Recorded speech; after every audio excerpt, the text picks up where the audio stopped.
Ndabasuhuje mwese mukurikiye kuri iyi cano, ubu ndabamenyesha kuko navumbuye agapurikasiyo keza ka kamera kari gufotora neza cyane.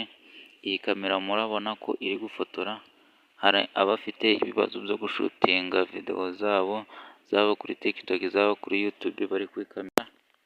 Ubu aka ni agapurikasiyo ni keza cyane wabasha kugakoresha, kitwa Cinema FV-5.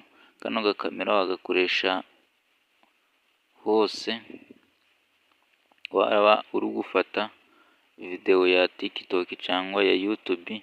Aka gakamera ni keza cyane, ubaye ugakeneye waje kukadawunilodinga muri Play Store, wakandikamo Cinema FV-5. Kano gapurikasiyo ni keza cyane, nawe uri kukareba ukuntu kameze neza, kari gusukura, kongera urumuri, karusha ino apurikasiyo iri muri telefone isanzwe.